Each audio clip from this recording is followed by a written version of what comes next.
Hello students. तो आज जो हम करने वाले हैं वो करने वाले हैं चैप्टर 6 टेंथ क्लास का हिंदी मीडियम में। तो चैप्टर 6 जो है हमारा, ये बहुत ही बड़ा चैप्टर है और बहुत ही इम्पोर्टेंट चैप्टर है। तो इसको आज हम करने वाले हैं, जिसका नाम है जैव प्रक्रम। क्या नाम है जिसका? जैव प्रक्रम। तो आज इस चैप्टर को चालू करेंगे। ये एक जीव विज्ञान मतलब बायोलॉजी का चैप्टर है आपकी टेंथ में। तो आज हम इसको डिस्कस करने वाले हैं। क्या क्या है इसमें, शॉर्ट नोट्स में पूरा कवर करेंगे इसे हम। तो ध्यान से बने रहे हमारे साथ। तो आज हम बात करने वाले हैं जैव प्रक्रम। आखिर ये जैव प्रक्रम होता क्या है? ये जैव प्रक्रम जनरली वह प्रक्रिया है जिन प्रक्रिया के बिना हम जिंदा नहीं रह सकते। तो वह सभी प्रक्रिया जो हमें जिंदा रहने के लिए जरूरी होती है वह जैव प्रक्रम कहलाती है। इसकी परिभाषा देखेंगे। जब हम इसकी परिभाषा देखेंगे तो परिभाषा में आप देखो, जैव प्रक्रम वह सभी प्रक्रम जो संयुक्त रूप से जीव के अनुरक्षण का कार्य करते हैं वह जैव प्रक्रम कहलाते हैं। मतलब जीव के अनुरक्षण मतलब उसकी रक्षा करते हैं, उसे जिंदा रहने में सहायता करते हैं, वह जैव प्रक्रम कहलाते हैं। तो जैव प्रक्रम में सबसे पहले जो हम पढ़ने वाले हैं वो पढ़ने वाले हैं पोषण, पहली प्रक्रिया। दूसरी शोषण, तीसरी वाहन और चौथी हम पढ़ेंगे उत्सर्जन। तो ये कुछ प्रक्रिया हैं जो हम इस चैप्टर में पढ़ेंगे, और इस चैप्टर में पढ़ने के बाद ये सारी प्रक्रिया हमारी अच्छे से डिटेल में इस प्रक्रिया को पढ़ेंगे और ये सारी प्रक्रियाएं हमारी क्लियर हो जाएंगी। तो बने रहें हमारे साथ। तो इसमें सबसे पहले हम बात करते हैं पोषण की। पोषण पोषण क्या होता है? पोषण जनरली वह प्रक्रिया है जिससे हम अपना भोजन लेते हैं, जिससे हम अपने भोजन लेते हैं। तो अलग अलग जीव अलग अलग तरीके से भोजन लेते हैं, हम इसमें वही समझेंगे। जैसे जैसे कि इंसान है, हम मानव जो है वो भोजन अपने दांतों से चबा के खाता है। तो ऐसे बहुत सारी प्रक्रिया हैं जो हम इसमें समझेंगे। तो पोषण में देखेंगे भोजन ग्रहण करना, पचे भोजन का अवशोषण करना, मतलब पहले भोजन को ग्रहण करना, फिर भोजन का अवशोषण मतलब इस्तेमाल करना, एवं शरीर द्वारा अनुरक्षण के लिए इसका उपयोग, और शरीर को जिंदा रहने के लिए इसका उपयोग पोषण कहलाता है। तो पोषण की परिभाषा है भोजन ग्रहण करना, पचे हुए भोजन का अवशोषण करना मतलब पचे हुए भोजन को शरीर में सोखना, फिर उस भोजन का शरीर के अनुरक्षण के लिए उपयोग करना पोषण कहलाता है। तो आपको समझ आ गई होगी ये डेफिनेशन। तो इसमें जो मेन चीज़ें दिखी है, वो पहली चीज भोजन ग्रहण करना, पहली चीज है आपकी भोजन ग्रहण करना। दूसरा है पचे हुए भोजन का अवशोषण करना, और तीसरा है शरीर द्वारा अनुरक्षण के लिए उसका उपयोग मतलब भोजन का जिंदा रहने के लिए उपयोग। तो ये सारी चीजें आती हैं पोषण में। तो हम आगे डिस्कस करेंगे इस चीज को। तो पोषण को दो भागों में बांटा गया है, जैसा कि आप देख रहे हैं। पहला है आपका स्वपोषी पोषण और दूसरा है विषम पोषी। तो स्वपोषी पोषण क्या होता है? स्वपोषी पोषण होता है जो वह जीव जो अपना भोजन स्वयं बनाते हैं वो स्वपोषी कहलाते हैं, और उनका पोषण स्वपोषी पोषण कहलाता है। जिसमें आपको पता ही है, जो हमारे पेड़ पौधे हैं वह सूर्य की किरणों से तथा हवा से कार्बन डाइऑक्साइड लेते हैं और पानी का इस्तेमाल करके अपना भोजन बनाते हैं। तो यहाँ आप देखेंगे स्वपोषी पोषण में, तो डिस्कस करते हैं हम स्वपोषी पोषण को देखेंगे। पोषण का वह तरीका पोषण का वह तरीका जिसमें जीव अपने आसपास के वातावरण से सरल पदार्थ अपने आसपास के वातावरण से अपने आसपास के वातावरण में उपस्थित सरल अजैव पदार्थ जैसे कार्बन डाइऑक्साइड, पानी तथा सूर्य के प्रकाश से अपना भोजन बनाते हैं, अपना भोजन स्वयं बनाते हैं। उदाहरण पे हरे पौधे दे रखा है, आप देख पाते हैं। अब बात करते हैं किसकी? विषम पोषी की।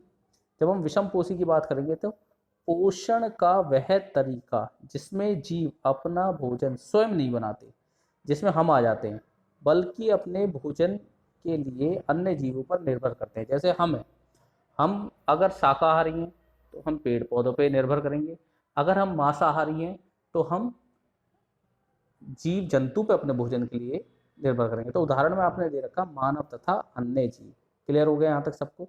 तो पोषण हमें दो तरह से बता रखा है, एक स्वपोषी और एक विषमपोषी। अब हम बात करते हैं स्वपोषी। स्वपोषी पोषण में मैंने आपको बताया पेड़ पौधे आते हैं। तो पेड़ पौधे जो होते हैं, पेड़ पौधे अपना खाना मैंने आपको बताया सूर्य की किरणों से बनाते हैं। कुछ ऐसे जीवाणु हैं, जीवाणु मतलब बैक्टीरिया, कुछ ऐसे जीवाणु हैं जो अपना पोषण वो भी प्रकाश की सहायता से सूर्य की किरणों से बनाते हैं, तो वो भी स्वपोषी में आएंगे। तो यहाँ देखेंगे आप स्वपोषी पोषण।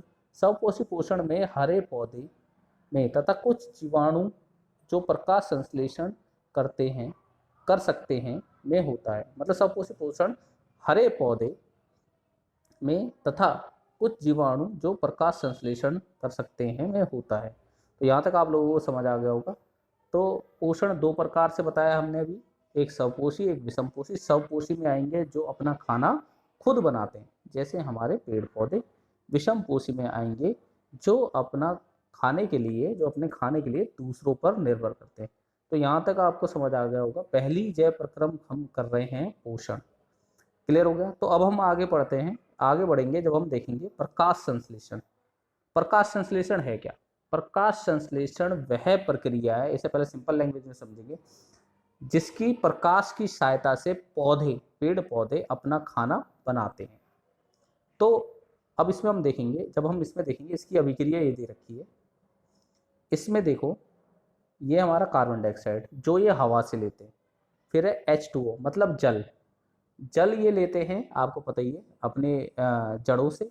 उसके बाद सूर्य का प्रकाश सूर्य से लेते हैं, और क्लोरोफिल होता है जो हरा जो भाग होता है वो क्लोरोफिल होता है। तो पत्तियां जो होती हैं, पत्तियों में क्लोरोफिल होता है। तो पत्तियों में ये प्रक्रिया होती है जिसे बोलते हैं प्रकाश संश्लेषण। तो आप देखेंगे यहाँ कार्बन डाइऑक्साइड ली इसने, पहले क्या ली? कार्बन डाइऑक्साइड हवा से पानी लिया जड़ों से। दूसरा पौधे ने क्या लिया? सूर्य का प्रकाश लिया। और ये सारी प्रक्रिया किस में हो रही है? क्लोरोफिल में। तो ये सब चीजें मिलके इन्होंने बनाया C6H12O6 जो कि होता है ग्लूकोज, जो कि क्या होता है? ग्लूकोज। ठीक है, तो ये होता है ग्लूकोज। ठीक है, जो ऊर्जा प्रदान करता है, जो क्या प्रदान करता है? ऊर्जा। उसके बाद साथ साथ जो निकालते हैं ऑक्सीजन, और उसके साथ जल। तो ये जो ऑक्सीजन है ये हम इस्तेमाल कर देते हैं। आप लोगों को पता है पेड़ पौधे कार्बन डाइऑक्साइड लेते हैं और ऑक्सीजन छोड़ते हैं। ठीक है, तो कार्बन डाइऑक्साइड इन्होंने ली इस प्रक्रिया में, फिर जल लिया और मिलके इन्होंने बनाया ग्लूकोज, और ग्लूकोज के साथ साथ ऑक्सीजन बनाई जो कि इन्होंने बाहर निकाल दी। क्लियर हो गया यहाँ तक सबको? ठीक है, तो इसकी परिभाषा भी दे रखी है, आप परिभाषा लिख सकते हैं, आपको दिख रही होगी परिभाषा। तो ये सिंपल है, समझने की बात है। तो अब आगे देखेंगे हम प्रकाश संश्लेषण के लिए आवश्यक कच्ची सामग्री। अब ये कच्ची सामग्री क्या होती है? जैसे हम मान लो रोटी बना रहे हैं, तो हमारे लिए जो कच्ची सामग्री है वो हमारा हो गया आटा, दूसरा हो गया हमारा पानी, फिर हम आटा और पानी को गूंथते हैं, फिर रोटी बनती है। सब्जी बना रहे हैं तो कच्ची सब्जी हो गया हमारे लिए कच्चा सामान, मतलब जिससे चीज़ें बन रही है। तो यहाँ देखो, इसमें जो कच्चा सामान है वो है सबसे पहले सूर्य का प्रकाश, सबसे जरूरी चीज़। दूसरी चीज़ है क्लोरोफिल। तीसरी चीज़ है कार्बन डाइऑक्साइड, जो कि मैंने आपको बताया था वायुमंडल से प्राप्त करता है। और चौथी चीज़ है जिसे बोलेंगे जल। अगर इनमें से एक भी चीज़ नहीं हुई तो प्रकाश संश्लेषण नहीं होगा। तो ये चारों चीज़ें बहुत जरूरी है प्रकाश संश्लेषण के लिए। तो आगे बढ़ते हैं। यहाँ तक आपको प्रकाश संश्लेषण समझ आ गया होगा। आप लोग इस अभिक्रिया को लिख लेंगे, ये बहुत ज़रूरी है। अभिक्रिया को एक बार और समझा देता हूँ मैं आपको। कार्बन डाइऑक्साइड पेड़ों ने ली वायुमंडल से, लिखा हुआ है यहाँ पर। H2 होता है जल लिया उन्होंने कहाँ से? जड़ों से, यहाँ लिखा हुआ है। और फिर इन्होंने क्लोरोफिल पौधों के अंदर होता ही है, और सूर्य का प्रकाश लिया और बनाया ग्लूकोज का सूत्र ध्यान रखेंगे C6H12O6। फिर इन्होंने O2 मतलब ऑक्सीजन निकाली और जल निकाला। सबको यहाँ तक समझ आ गया होगा। तो अब देखो इसमें है, अगला हम आते, प्रकाश संश्लेषण के दौरान, प्रकाश संश्लेषण के दौरान निम्नलिखित घटनाएं होती हैं। तो क्या क्या घटनाएं होती है? पहला है क्लोरोफिल द्वारा प्रकाश ऊर्जा को अवशोषित करना। क्लोरोफिल का काम होता है जो सूर्य का प्रकाश है उसे सोखना, अवशोषित मतलब सूखना, सोखना। फिर है प्रकाश ऊर्जा को रासायनिक ऊर्जा में रूपांतरित करना तथा जल अणुओं का हाइड्रोजन तथा ऑक्सीजन में अपघटन करना। तो पहली चीज प्रकाश ऊर्जा का रासायनिक, ये जो ग्लूकोज है ये रसायन है, केमिकल है। तो प्रकाश की ऊर्जा को इन्होंने केमिकल की ऊर्जा में, रासायनिक ऊर्जा में चेंज कर दिया, रूपांतरित मतलब चेंज कर दिया। दूसरा इन्होंने क्या किया, जल के अणुओं को, मतलब ये जो जल था उसको हाइड्रोजन और ऑक्सीजन में तोड़ दिया, अपचयन कर दिया। तो तीन चीज़ें ये हुई हैं। तो यहाँ तक आप लोगों को ये समझ आ गया होगा। तो यहाँ तक है आपका ये स्वपोषी पोषण। अब बात करते हैं हम अगला, जो कि बहुत इंपॉर्टेंट है, कई बार बोर्ड के एग्जाम में आया हुआ है। कई बार ये जो चित्र है, ये चित्र बोर्ड के एग्जाम में आया हुआ है, तो ध्यान से समझेंगे इसे।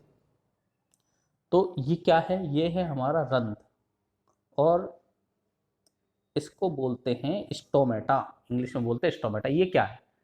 ये ये कहाँ होता है? पहली बात तो ये पत्तियों में होता है, और पत्तियों में ये क्या होते हैं, ये बहुत छोटे छोटे छेद होते हैं। जैसे हमारी नाक होती है, नाक में हमारे छेद होते हैं, ऐसे ही पत्तियों में बहुत सारे स्टोमेटा होते हैं। ये स्टोमेटा एक तरह से पत्तियों की नाक होती है, क्योंकि जो भी कार्बन डाइऑक्साइड वो हवा से लेते हैं और ऑक्सीजन छोड़ते हैं, तो वो इन्हीं छेदों से, इन्हीं स्टोमेटा से वो कार्बन डाइऑक्साइड लेते हैं और ऑक्सीजन छोड़ते हैं।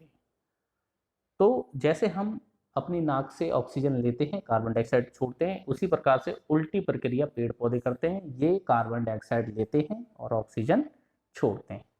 तो यहाँ देखेंगे आप लोग, इसमें लिखा हुआ है, यहाँ देखो, पत्ती की सतह पर जो सूक्ष्म छिद्र होते हैं, सूक्ष्म मतलब बहुत छोटे, पत्ती की सतह पर जो सूक्ष्म छिद्र होते हैं उन्हें रंध्र स्टोमेटा कहते हैं। तो इसके कार्य क्या है? कई बार बोर्ड में आया हुआ है, स्टोमेटा के कार्य क्या हैं, रंध्र के क्या कार्य हैं। तो पहला है प्रकाश संश्लेषण के लिए गैसों का अधिकांश आदान प्रदान इन्हीं छिद्रों के द्वारा होता है। मतलब जो हमारी गैस है, ऑक्सीजन और कार्बन डाइऑक्साइड का आदान प्रदान वो इन्हीं रंध्र के द्वारा होता है। तीसरा है वाष्पो उत्सर्जन जल से प्रक्रिया, वाष्पो उत्सर्जन प्रक्रिया से जल रंध्र द्वारा निकलता है। आपने देखा होगा कि पेड़ों के नीचे हमें काफ़ी ठंडक मिलती है, क्योंकि उसमें क्या होता है, इन रंध्र से पानी जो है भाप बन के निकलता रहता है। आपने देखा होगा कि जब ठंडक ज़्यादा रहती है, सर्दियाँ रहती हैं, तो पत्तियों पे पानी पानी आ जाता है। तो पानी कहाँ से आता है? इसी प्रक्रिया से, जिसे बोलते हैं वाष्पो उत्सर्जन। तो यहाँ रंध्र का चित्र दे रखा है, ये चित्र बहुत इंपॉर्टेंट है, एनसीईआरटी में भी दे रखा है। तो आप इस चित्र को अपनी कॉपी में बनाएंगे, बहुत इंपॉर्टेंट है। ये बीच में रंध्र का छिद्र है, आप देख रहे हो, साइड में इसके द्वार कोशिका हैं, और ये दो इम्पोर्टेंट है। ये द्वार कोशिका का काम होता है इस छिद्र को खोलना और बंद करना, इस छिद्र। तो आप देखेंगे द्वार कोशिका, तो द्वार कोशिका की जब हम बात करेंगे, द्वार कोशिका का काम होता है, द्वार कोशिका का काम होता है इसको, रंध्र के छिद्र को, ये बीच में छिद्र है, ये बीच में है छिद्र, इस छिद्र को खोलना और बंद करना, इसलिए इसको बोला गया है द्वार कोशिका। इन द्वार कोशिकाओं में जब पानी भर जाता है तो ये फूल जाते हैं। तो जब ये फूलते हैं तो ये इस छेद को बंद कर देते हैं। इनसे जब पानी निकल जाता है तो ये पतले हो जाते हैं, तो ये खुल जाता है। तो यहाँ तक आपको समझ आ गया होगा।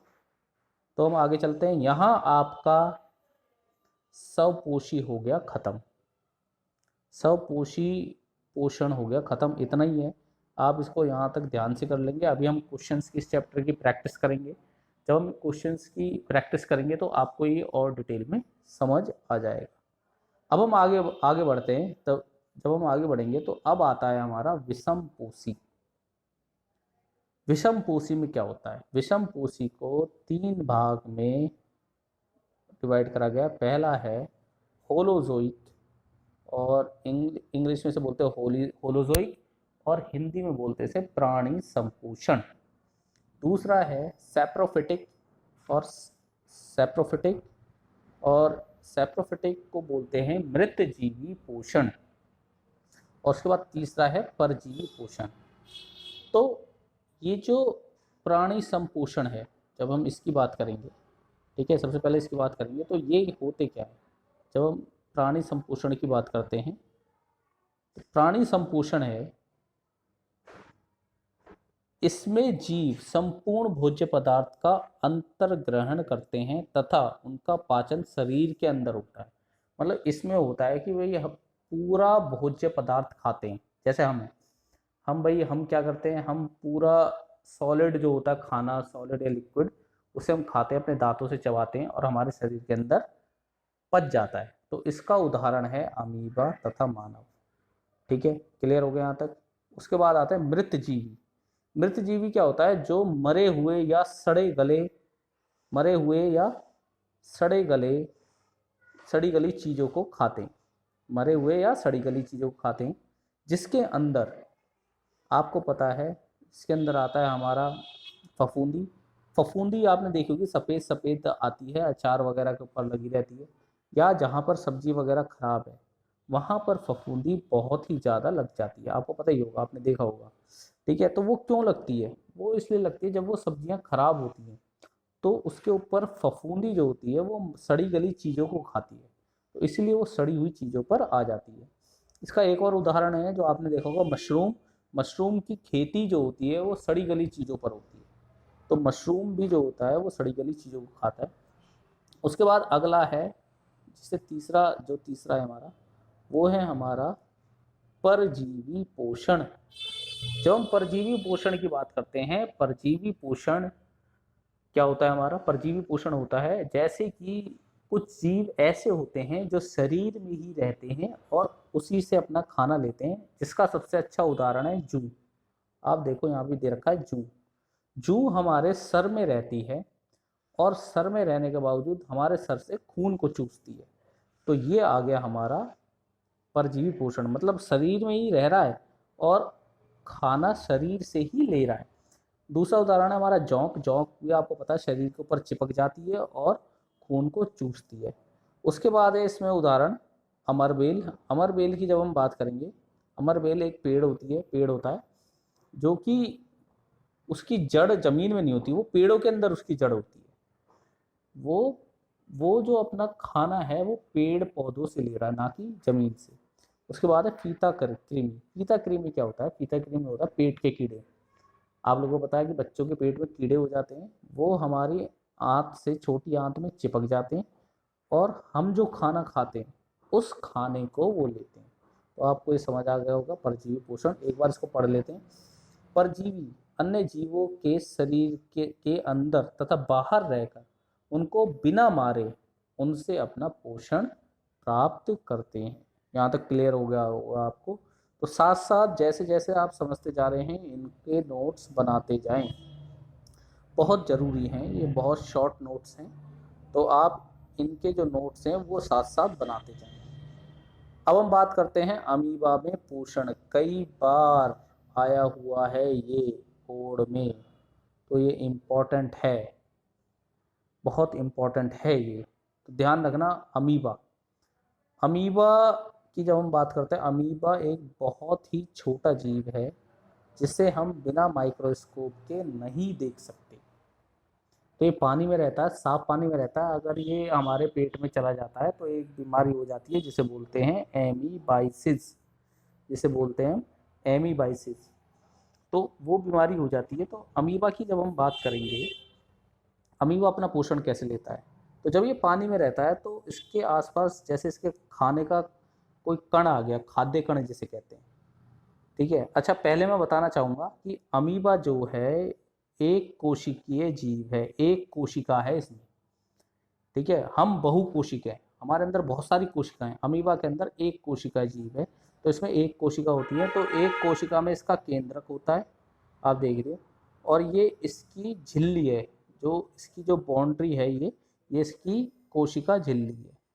तो जैसे ही इसके पास ये खाद्य कण आता है, तो जैसे ही खाद्य कण आएगा तो इसकी जो कोशिका झिल्ली है उसमें बदलाव आएगा और ये खाद्य कण को घेर लेंगे। यहाँ आप देख रहे हो इसने किस तरह से खाद्य कण को घेरा।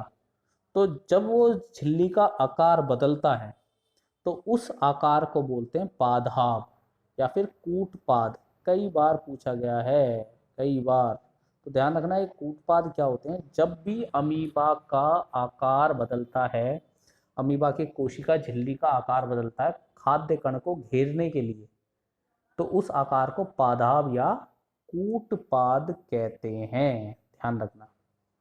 उसके बाद क्या होता है, उसके बाद आप देख रहे हो, उसके बाद जो खाद्य कण है उसको देखो किस तरह से, खाद्य कण को आप देख रहे हो तीसरे डायग्राम में किस तरह से घेर लिया, और घेरने के बाद ये शरीर के अंदर चला गया। जब घेर लेते हैं तो एक आकृति बनती है जिसे बोलते हैं खाद्य रिक्तिका। क्या बोलेंगे? खाद्य रिक्तिका। तो यहाँ तक आप लोगों को समझ आ गया होगा। अब आप चौथे डायग्राम में, चौथे चित्र में देखोगे इसके अमीबा के अंदर खाद्य कण जा चुका है। तो ये क्लियर हो गया होगा आपको लोगों को। अब साइड में बात करते हैं। देखो यहाँ दे रखी है पहली लाइन, तो पहली लाइन जब हम देखेंगे तो आप देखोगे इसमें भोजन को अपने पादाप की सहायता से घेर लेता है। घेरने के बाद वो कहाँ चली जाती है? खाद्य रिक्तिका में। खाद्य रिक्तिका में उसका पाचन होता है, पचता है वो खाना। तो खाद्य रिक्तिका में जटिल पदार्थ का विघटन, विघटन मतलब टूट जाना, मतलब जो खाना लिया वो जटिल है, उसका वो टूट के सरल बन जाता है, सरल पदार्थ में किया जाता है। इसी प्रक्रिया को पाचन कहते हैं, ध्यान रखना। खाद्य रिक्तिका में जटिल पदार्थ का विघटन सरल पदार्थ में किया जाता है। उसके बाद बचा हुआ अपच कोशिका की सतह की ओर गति करता है। अब जो खाना बच गया, मतलब पहले खाना पचा, उसके बाद जो बिना पचा हुआ खाना है वो कोशिका की सतह के तरफ जाता है और फिर यह पदार्थ शरीर से बाहर निष्कासित कर दिया जाता है। तो यहाँ तक आप लोगों को समझ आ गया होगा अमीबा में पोषण। तो ये डायग्राम, ये चित्र बहुत ज़्यादा इम्पोर्टेंट है। उसके बाद यहाँ पर इन्होंने दे रखा है, एक पैरामीशियम में दे रखा है, पैरामीशियम का चित्र नहीं दे रखा है। पैरामीशियम भी एक कोशिका जीव होता है। 9वीं क्लास की एनसीईआरटी में इसका चित्र दे रखा है पैरामीशियम का। तो पैरामीशियम भी भोजन किस तरह से लेता है, जो जिस चीज़ से भोजन लेता है उसे बोलते हैं पक्षियाभ। तो ये ध्यान रखना, पक्षियाभ जहाँ से वो भोजन लेता है उसको बोलते हैं पक्षियाभ। भोजन का एक विशिष्ट स्थान से ही ग्रहण किया जाता है। तो ये इतना ज़्यादा इम्पोर्टेंट नहीं है। अमीबा कई बार बोर्ड में आया हुआ है, अमीबा बहुत ज़्यादा इम्पोर्टेंट है। उसके बाद हम बात करेंगे किसकी? मनुष्य में पोषण। तो पहले हमने पोषण पढ़ा पेड़ में, स्वयंपोषी। उसके बाद हमने पढ़ा विषमपोषी। विषमपोषी में पहला पढ़ा हमने अमीबा, और अब उदाहरण पढ़ेंगे मनुष्य में पोषण। तो मनुष्य में जो ये पोषण है ये बहुत ही ज़्यादा इम्पोर्टेंट टॉपिक है और बहुत ही बड़ा टॉपिक है। तो इसको हम डिस्कस करेंगे अपनी अगली वीडियो में। तो यहाँ तक आप इस वीडियो को देख के एक बार इसे ढंग से यहाँ तक आप कर ले, फिर हम अगली वीडियो में मनुष्य में पोषण पढ़ेंगे। Thank you.